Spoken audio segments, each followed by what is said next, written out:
the population policy has led to the intended steep declines in fertility, it has had the unintended effect of turning the scales against daughters.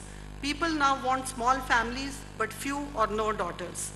A 1 or 2 girl family will go out of its way to attain a son. And in our research, we have seen women who have undergone up to 7, 8 abortions in order to get a girl child. So if there is no boy, then people are willing to go to any measures to try and get themselves a son. A 2-son family, however, and sometimes these days even a 1-son family, will immediately stop reproducing and will not make any special efforts to try and have a girl child. So how did this bias become so sharp in recent decades? Because most of you will be familiar with the fact that the north and northwest of India have historically had a poor sex ratio. There have been far fewer girls than boys. And yet, this ratio has dropped precipitously in the last 3 decades. So what is the new turn of events? As we improve in other ways, as we get more educated, as we work more, as women work more, do everything that is required of them. Archival research shows that the 2-child population policy acted towards the detriment of girl children. The government wished to reduce population, but did little to protect girls or project gender equality during the process. Most policy planners and the medical fraternity in the 1970s and early 80s felt that it didn't really matter if couples controlled family size by selecting out the girls. The main goal was to reduce family size. And there's a lot of archival knowledge now which shows that an esteemed institution like the All India Institute of Medical Sciences was also one of those that introduced procedures like amniocentesis, ultrasound, etc. And most of the doctors there felt that it was all right if people used those sex determination methods to take out the girls, remove the girls. And it was only later that there was protest from the women's movement, etc., that, that was halted. But the trend and the prospects had already begun. Now, how does development work together to produce the demand for sons, what I call the demand for sons, and the lack of demand for daughters? So as fertility declined, other factors came into play which worked against the desire for daughters. The 80s were the period, as I mentioned, when poverty reduction finally began. From the Hindu rate of growth, the 3-4%, we began to move at 6, 7, 8, and sometimes 9. And this was the time when liberalization was initiated and when the new technology of ultrasound began to spread widely.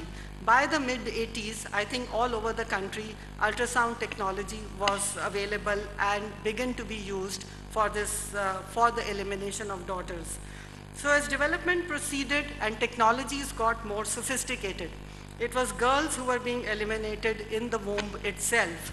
Earlier we had female infanticide. People had to at least wait to see what child would be born before they decided they didn't want it, mostly the girl. But today people don't even have to wait. So people have become scientific and rational in planning their families, or at least they think they are being scientific and rational, and they think the state is telling them to have small families. But nobody asks the question, at whose expense? Meant to detect fetal defects, ultrasound was quickly turned towards the determination of the sex of the fetus and deployed to rapidly diminish the number of girls being born. Perhaps the denial at a chance of birth is a fate worse than marginalization. Perhaps those who are born will not suffer the fate of marginalization. The trend of sex selection, however, emphasizes that daughters are dispensable. So how long can a society dispense with daughter and with what consequences?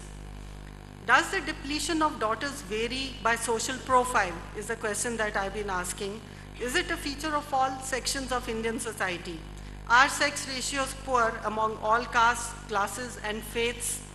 Data shows that the Hindus, Sikhs, and Jains have the worst sex ratios, while Muslims have comparatively better sex ratios across the country. Scheduled tribes have better sex ratios, while scheduled castes which had better sex ratios earlier are increasingly losing that advantage. My research using NSS data shows that it is the emerging or the new middle class that tends to eliminate the daughters the most. I call this class the strategizing class. Having newly joined the middle class, its focus is on consolidating its hold and further improving its prospects. Towards this end, it employs several strategies. First, a family shaping strategy, which aims at controls both the size and gender composition of the family. There is a second strategy which has to do with education. So boys will be invested in much more than girls. Girls will be invested in. And I find this in the IIT, where I have looked at 2 cohorts of classrooms. And in those classes, 35% of the families of boys have no sisters at all. And many more have more brothers than sisters. So you can see that, this group of people is very keen to have only boys, spend all their money on boys, marry their boys for big dowries, hefty dowries. So it's an upward mobility strategy that this class is employing in order to retain its foothold and move further.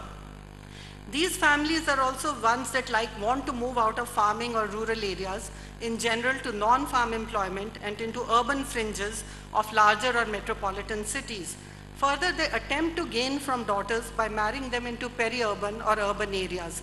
In such spatially hypergamous marriages, dowry becomes all the more necessary, and this does not help the value of daughters.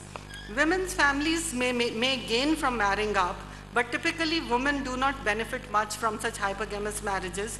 Rather, they lose value as they no longer occupy their earlier productive roles and may not have the skills to join the labor force in their new location.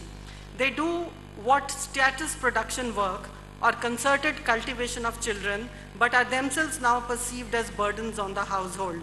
So women's lower value translates into a desire not to have daughters. The period following the 80s saw a huge swelling of this emerging middle class. And I think I have tried to map this data with the NSS, and it is precisely at the time that this class was swelling in India that we have seen the worst decline in the sex ratios. I think now much of that class may hopefully be moving into a better position, and we are already seeing in the sex ratio at birth data, which we have from a sample registration survey, that the sex ratios are beginning to turn around slightly. So I think the class dimension of this behavior is something that sociologists need to research more thoroughly.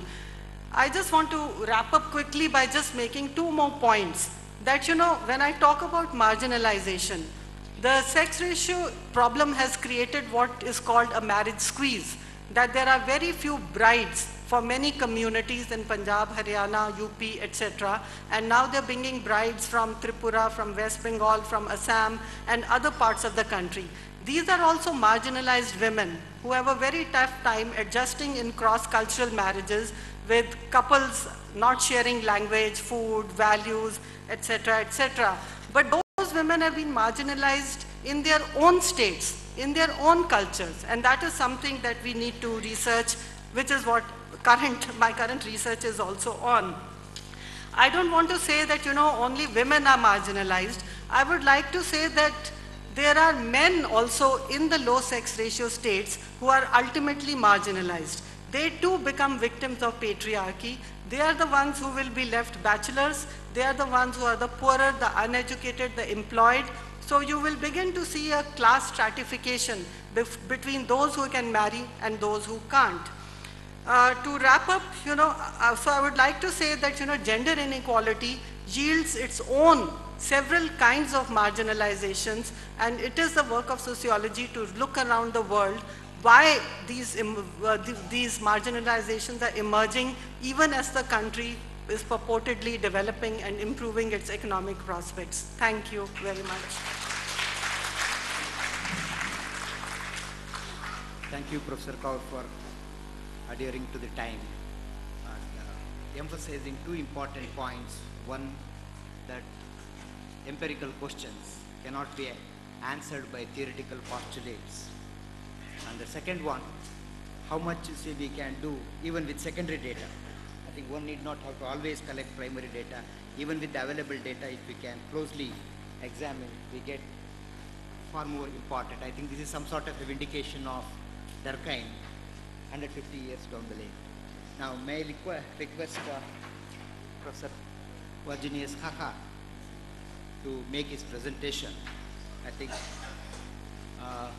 he was earlier with the Delhi School of Economics and Tata Institute of Social Sciences post, and he is now with Tata Institute of Social Sciences at its Guwahati campus.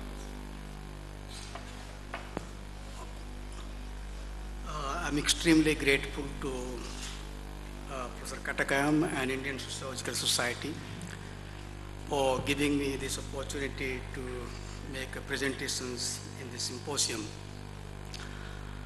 As I was reflecting on the theme, I was a little puzzled as to how one really should go about it. Where do I really pitch myself in terms of understanding the crisis of development? Am I really going to start at the global level, or am I really going to start at the national level?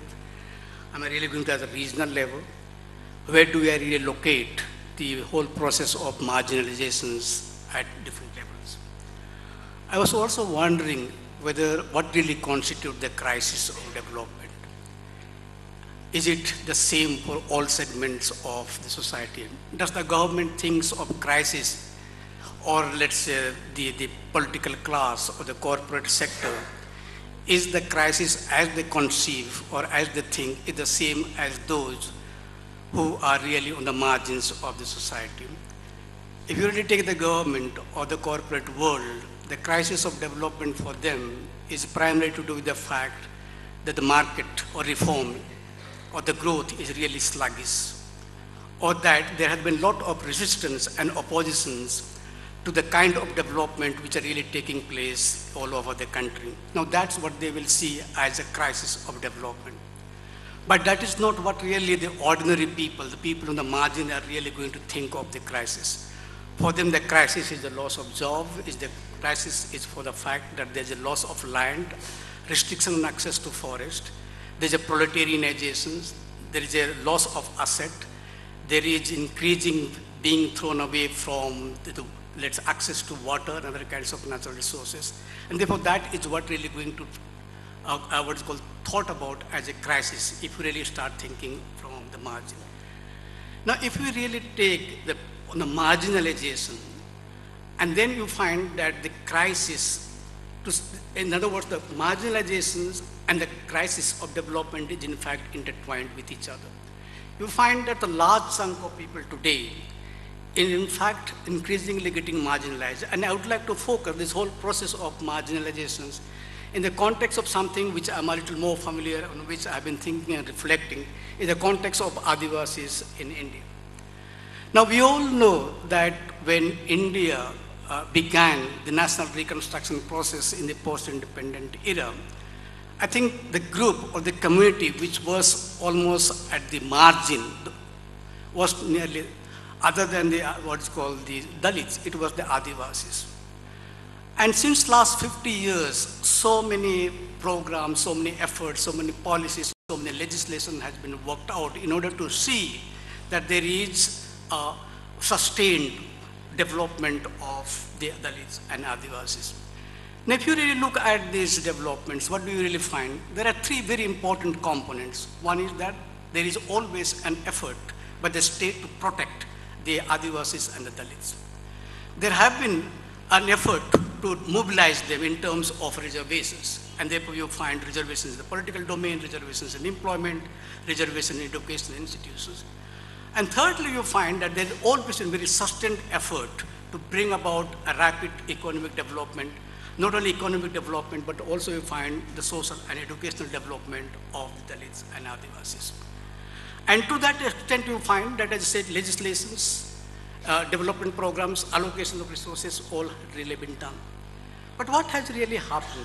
I'm not denying the fact that in the last 60 years, there is a tangible group of the Adivasis and Dalits have benefited a lot. And this benefit has come primarily from the facilities of reservations in educational institutions, in employment. as a result of which you find that a tiny middle class has grown both within the Adivasis as well as the Dalits. And I think this middle class, in fact, playing a very important role. But as India started embarking on the path of development, the development was never really smooth. In fact, there were, within a lot of constraints, there was a discriminations, there was a denial, or called passive as well as an active. And as a result of what we really find is that there is increasing mobilizations by the Dalits and Adivasis in order to address their issues. And therefore you find that since not only in the government, but also in the civil society, there were a lot of opposition, lot of resistance in giving space to both Dalits and Adivasis in accessing benefits, in accessing development, fruits of development. You find that there was increasing alienations of the Dalits and Adivasis from wider social categories. So you find that people who were a part of the trade union movement, who were part of the working class, who were part of the peasant movement, you find that by and large Dalits and Adivasis got alienated from these organizations and increasingly moved to what is known as ethnicization or ethnic politics or the caste politics. So you find that if you really look at today, you find that Adivasis and the tribals have almost moved away from that, and you find that they are organizing themselves primarily along the ethnic lines. But when they were organizing along ethnic lines, they're primarily taking the issues which in fact affects their daily lives very substantially. Now, so you find that in the context of tribe Adivasis, therefore you find that on the one hand, you have all these kinds of development programs. And these development programs to some extent has acted as safety valve. Now, why is it that despite these development programs, benefits have not really gone very far? Because you find that whereas there is one set of development programs, which is coming in the form of affirmative action program, equally there is another very powerful forms of development, which is what we call the political economy of development. And therefore you find that whereas the larger political economy of development you find, then it depends on infrastructure, it depends on industry, it depends on mineral exploitations, it depends on exploitation of forest. And where do you really find this? You really find in the areas, in the interior of Odisha, interior of Andhra Pradesh, interior of Chhattisgarh, Jharkhand, or interiors of, let's say, Northeast India. So where do you really, therefore, you find, therefore, that these are very important. Therefore, you find that primarily, if you really look at the crisis of development, then you find there's a contradictions primarily between what you find is the plan allocations or the plan development phases in terms of various plans, and you find the larger political economy of development, where you find the larger political economy of development can take place only at the cost of the tribes or the Dalits who live really on the margins of what's called different states. And therefore you find that I primarily see the crisis of the marginalization is, despite the fact that various kinds of affirmative action program, is to do the fact that the affirmative action programs in fact subordinate to larger what's called program of the national reconstruction process or the larger what's called construction process of the state and the national development. And that's where I see is the major contradictions, and that's why you find that the process of alienations, the process of marginalizations, despite 6 decades of various kinds of programs, have not really worked in the context of, let's say, Dalits, but more importantly, in the context of the Adivasis. Now, so you find that all these national projects, what has really happened to the tribals? Have the benefits of industries or infrastructure has really gone to them? How many of them have really got absorbed into these employments? And therefore, what we really find is if you take state after state in the era of what is called the national, what is called socialist reconstruction of the society, increasingly you find the tribals were increasingly being thrown away from the land, forest, and other kinds of resources. Whereas they constitute only 8% of the populations. As far as the displacement is concerned, they are all 5 or 6 times more than the general populations. So you find that there was, along with this process of increasingly losing control over land, forest, other restrictions of access to forest, and so on and so forth. So you find that there is a sort of alienations that has really been going on. And this, in fact, what do you find? That it's, earlier you find that they were on the margin, there's no doubt about it. But the kind of margin which began to take place in the post-independent era, in fact, accelerated the process of marginalization, the kind of underdevelopment which actually took place during the colonial rule. So internal colonialism, the influx of the people from outside into the tribal areas, movement of the tribal areas from their own place to elsewhere, increasing you cannot think of tribals outside of land, but if you really look at today, you find that the increasing landlessness among the tribal populations. So what do you really find? That there is this process of marginalization which has come out of the larger development project itself. And in the in the reform phase, you find that this, whereas earlier it was a state which was largely responsible for the kind of development, now you find that with the coming of the private sector, the coming of the corporate world, you find that state, in fact, rather than trying to act as a safety valve, in fact, is in fact facilitating the process of dispossession of the land and other kinds of resources. You find that memoranda after memoranda is being signed in almost all states, where they're trying to take the mines, and therefore what you find that basically in tribal areas, what you find is basically there is a resistance. Everywhere you go, people are resisting, opposing the kind of development projects that have really been going on. And because of the resistance, you find that many of them also are moving to what is known as extremist politics. So what you really find is that this whole effort which has been made in the last 60 years of integrating the people on the margin, what is the kind of integrations? The more you have been able to integrate, the more people have really been have moved, or rather they have become marginalized. And this is the glaring example of what you find in the mainland tribal areas. As I said, Odisha, Jharkhand, Chhattisgarh, Odisha, you go anywhere, you find increasing marginalization. And therefore you find, to my mind, it is not the integration which is a solution to the problems. If you really want to say solution to the problems, then it depends on the nature and type of integration that we are talking about. Northeast India is much less integrated with the mainland India. And yet you find that in all indicators of social development, Northeast India does far, far better than the mainland India. And they almost do as good as the larger populations in terms of development indicators. So what really I'm trying to say is that all this idea that you integrate the tribals and there will be automatic development, that's not really the question. One has to raise the questions, what is the nature and type of integrations that we are talking about, and that is the most crucial problem. And the type of integration that we have really talked about is one where you want to absorb them, you want to conquer them, you want to dispossess them, and therefore this is precisely what has given rise to various kinds of extremist movements, not only in mainland India, but also in the Northeast India. Thank you so much.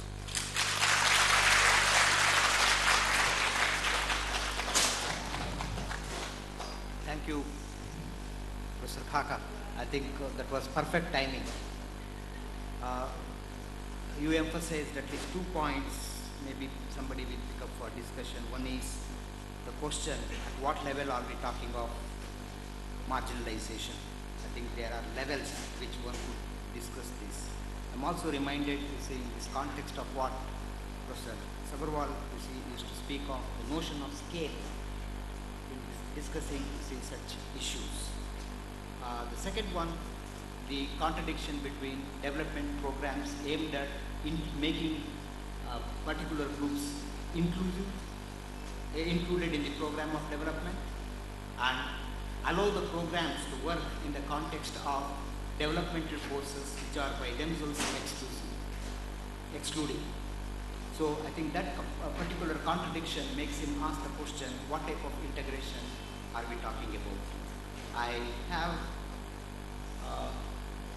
maybe 10 minutes for receiving questions, and maybe the remaining time that I have, I will request the panelists to respond. Please do not make speeches, please address questions or comments, short, please directly to the person while mentioning one.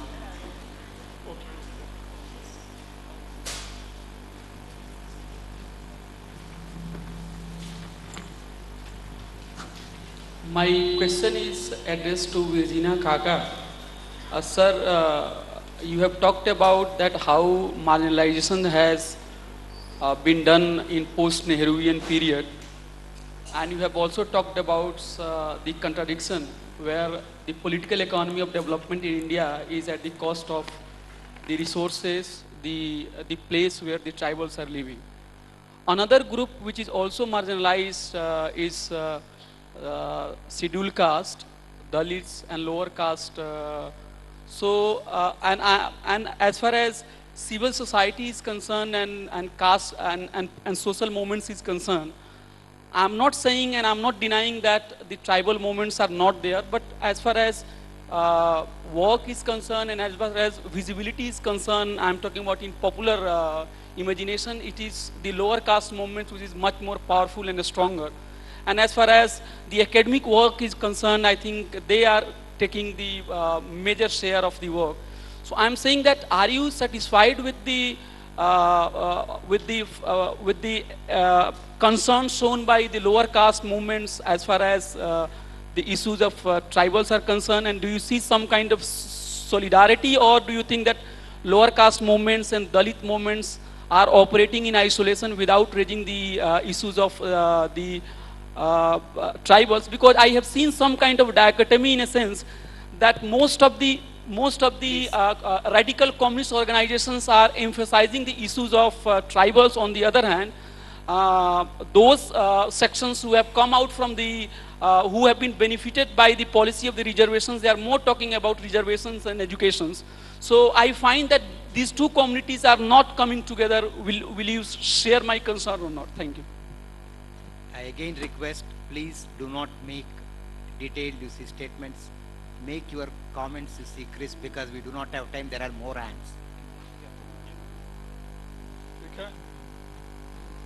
I'm S.N. Chaudhary, Rajiv Gandhi Chair, Professor, Barkatullah University, Bhopal. So my first question is on the presentation of Professor Xaxa. You have nicely presented the process of marginalization because of extraneous factors. There is no doubt about it. But how it has impacted their culture as a crisis management mechanism, their tradition, their way of life, their way of doing things. So therefore, I think this also needs to be comprehended to make the presentation sociological. This is number one. The second is on Kaur's presentation. I mean, when we discuss gender disparity or difference in sex ratio, we cannot completely overlook the role of history in this context. I mean, you have nicely presented, but I mean, the middle class is not necessarily the type of middle class about which we are talking. It's a latest phenomena. But if you will see the gazetteers report on certain districts, say for example, Murena district of Madhya Pradesh, during 1931, there was 821 women per 1,000 men among the Bhadoriyas and Tomar subcastes of the Rajputs, and it has its impact on the scheduled caste also. So therefore, I mean, you must see, since your presentation is still in the phase of making, you are still working on this. Therefore, I would like to suggest you to go through the writings of two persons, Professor Ram Saran Sharma and Professor D.P. Chattopadhyay. I mean, the debate is on Vedic tradition versus Tantric tradition.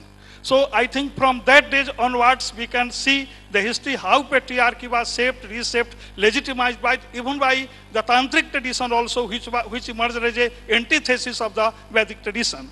And about the first presentation, I think the result was already known, because you see the main purpose, the whole politics behind this was through Manrega was to make the chronically poor or the more poor, less poor people, so that they may have some money in their pocket and they can come with the globalization forces and they can become part and parcel of the consumer culture. Thank you very much. Here.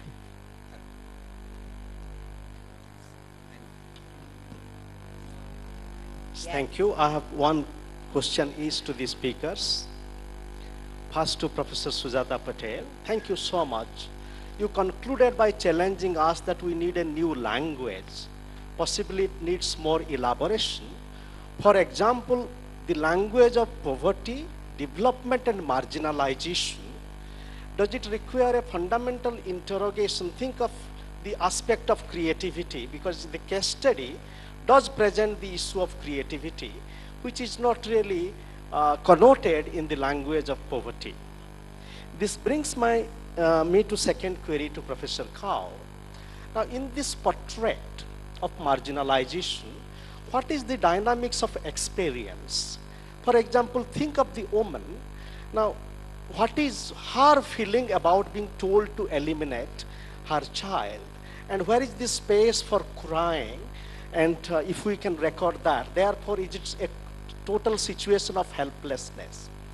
My third query to Professor Xaxa is that yes, the crisis of development, among other things, is a crisis of interventionist nature of development. But in the tribal world, there are some instances of what can be called as self-creative development. Social action groups, they are, you know, for example, in Chhattisgarh, you know, the Mukti Morcha and others. And secondly, the conflict between scheduled castes and scheduled tribes in some areas of India, for example, in Odisha. Thanks. Yes. Yes, I'm Kuntal Agarwal. You're already holding the mic. Shall I? Yes, let her do it then. Hello. Yes, I'm Kuntal Agarwal from Meerut. My question, not question, but I want to share my views with Professor Kaur that about female feticide, I think family is responsible, not only male or not neither female. Family is responsible because what we say we don't follow. We worship girls, but we kill them. So family culture should be changed, and it can be changed only by controlling greed, which we are getting through dowry. And for a long time we are crying for that, but we are not following that, because daily in newspaper we read about these atrocities. So our family culture is needed to be changed, and it can be changed with our strong determination. I think we will think over it, and people who are present here, they will follow what they are discussing here. Thank you very much. Sir, my first question is Professor Sujata Patel.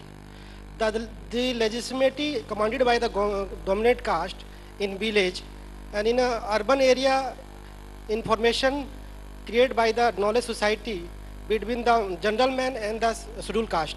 Awareness of these issues not known by the marginal group. And then second question is Professor Ravinder Kaur.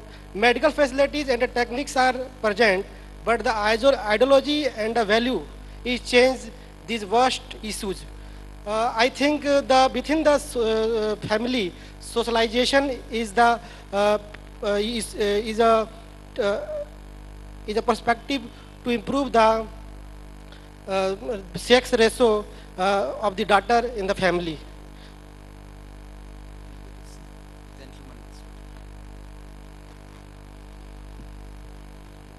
I am Sivaji Rao Sai Baba, practically castologist, and directly, indirectly, I write for many, including Anna Hazare. Congratulations to the three speakers, and very meaningful variations came from the second speaker, very marvelous. And our statistics, the strategic class, if tomorrow a policy makers ask you to chair the jury as a jury chairperson, do you recommend death penalty or Kalakoti to that sex determination class who is prosecuting under the prosecution? The combined question to the first speaker and third speaker, do you see that in the contemporary situation, irrelevance, not relevance of the Manuvadi, Adharma Shastra to be banned or not to be banned? What is your reactions?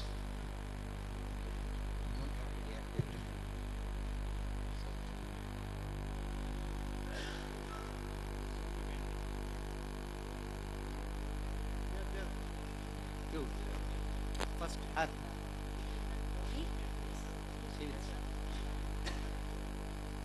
Hello. I just wanted to raise this one. There was one common thread moving around in the three papers, you know, and that's what I felt, that it is basically the patentization of marginalization by the state, you know.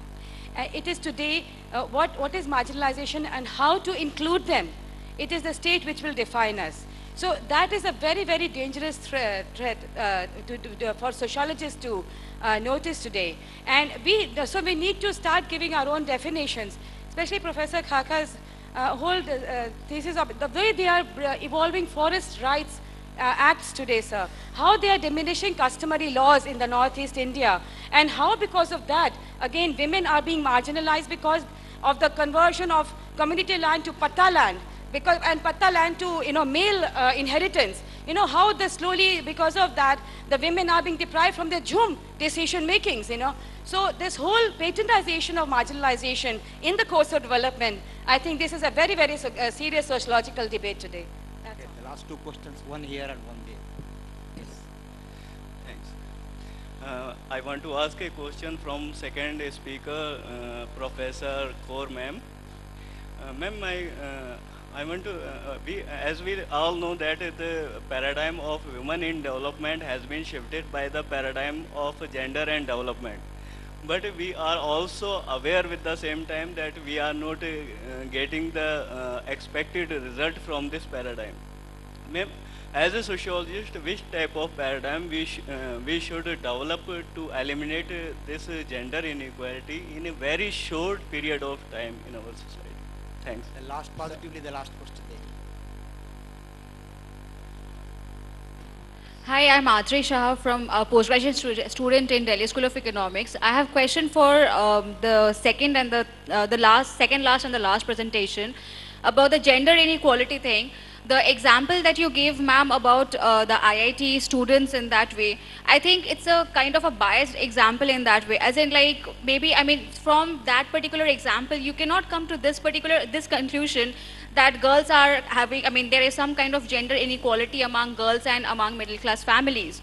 I mean, like, you have to, I think, like, there should be some, I mean, dedicated research to understand what are the causes behind it, because there are other places where there are more number of girls but there is less number of boys. So it's not always about that the family is killing the girl or something like that. So I think it's a very preconceived notion that the gender inequality is always there, and maybe the example has been chosen in that way. So that is the first question. And second question to Professor Xaxa, sir.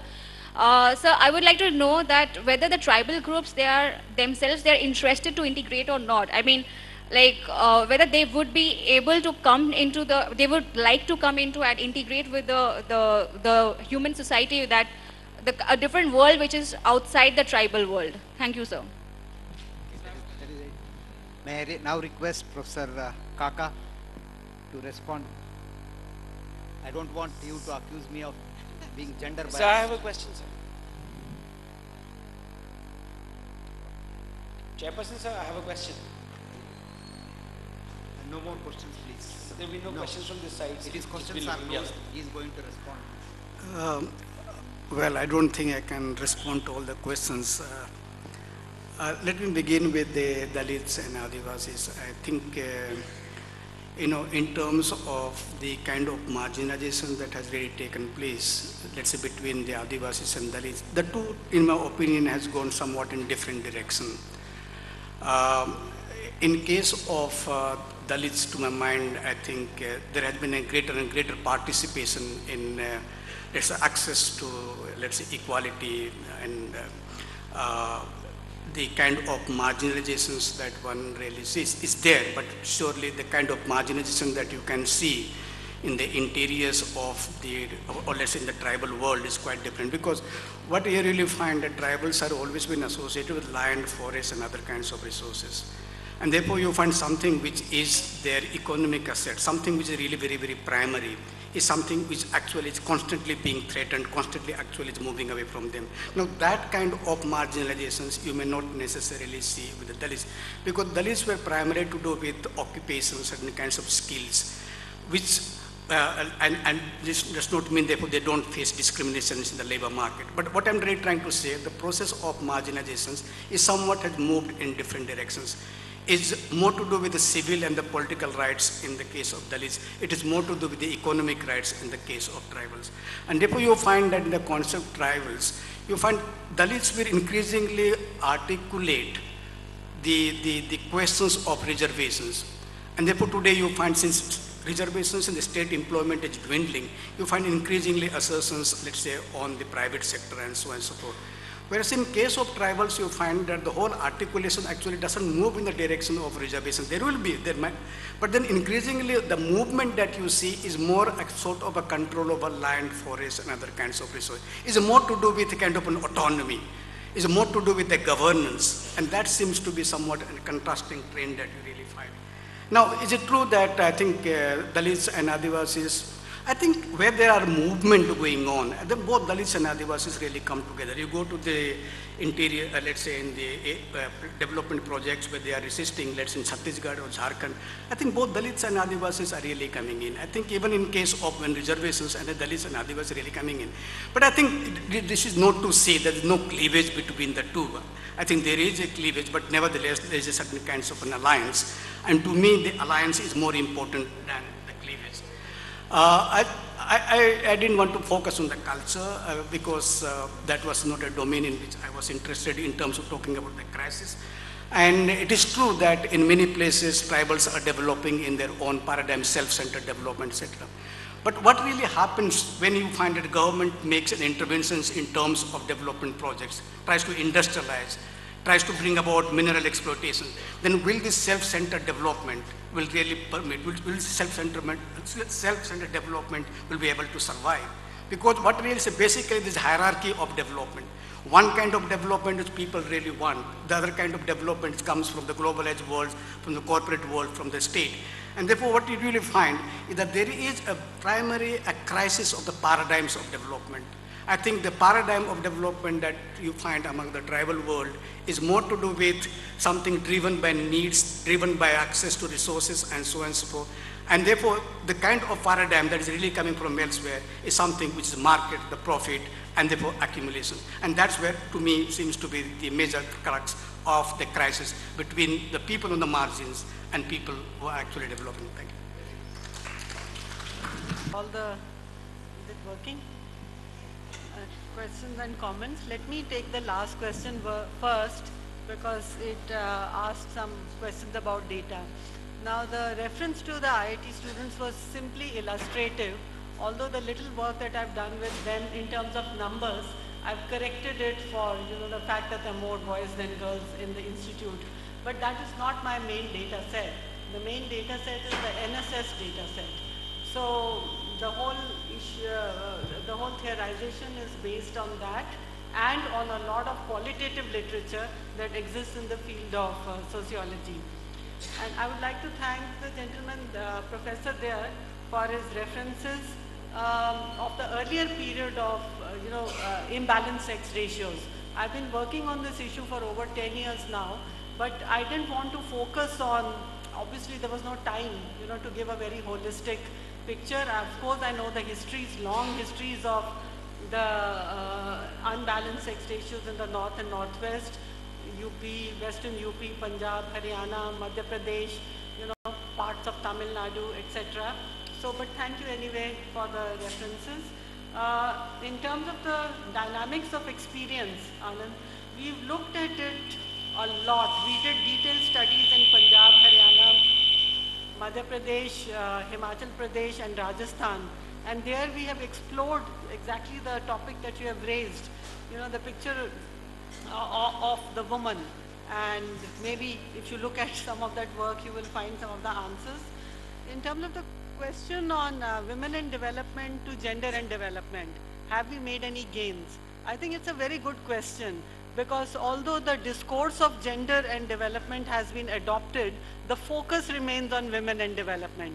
And I think it's only when people really look at gender as gender, which means the relationships between the two genders and how they're articulated within the frameworks of patriarchy or political economy or matrilineal or anything, and we explore problems through that, then only we can, come up with the right kind of answers.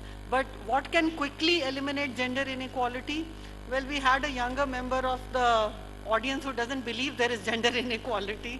I would contest that because you look at any figures that they're going to, apart from life expectancy now, where Indian women have higher life expectancy than men now. But in every other field, you still have gender inequality. But what will eliminate it quickly? I think if we are looking particularly at the sex ratio problem, I think equal property rights is a very, very important issue. I won't say more on that, but I think to me that is the key. Socialization with the family, and thank you for all the comments that I've received and the support on this topic. Thank you.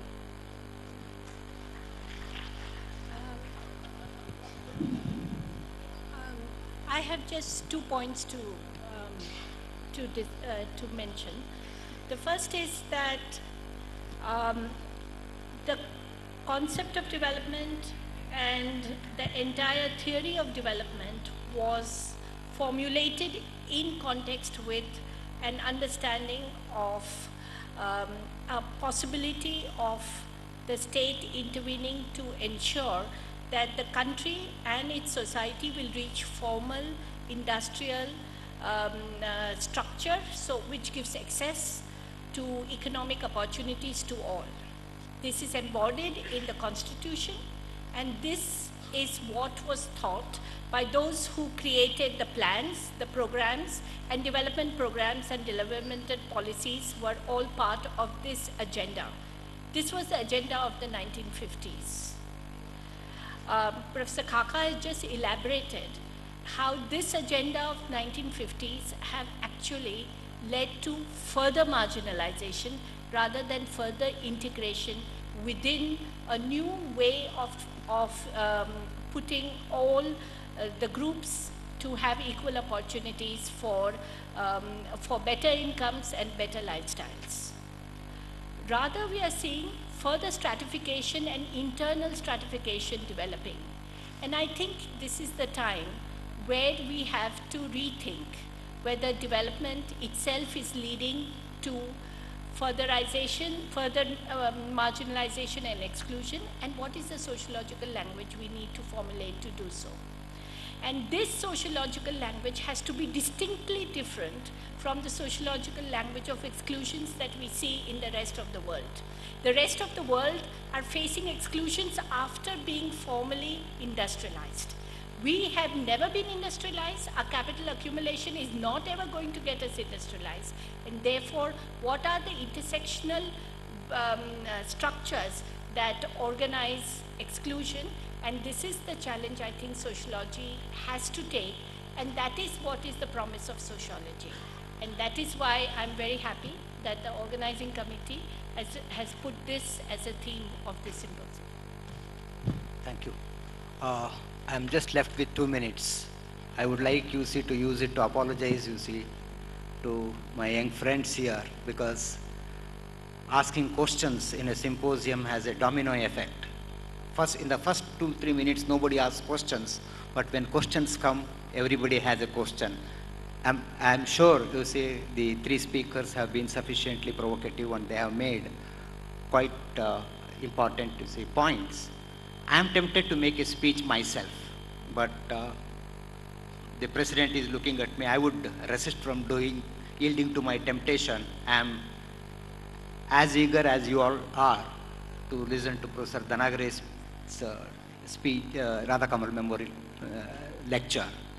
I thank the panelists, Professor Sujata Patel, Professor Ravinder Kaur, Professor Xaxa, for their illuminating presentations, and all of you for your patient listening. You have been an excellent audience, and all those who have asked questions which have set the 3 speakers thinking. I thank you all. I thank the President again. He was not here when I began, so I thank him for the opportunity for chairing this session.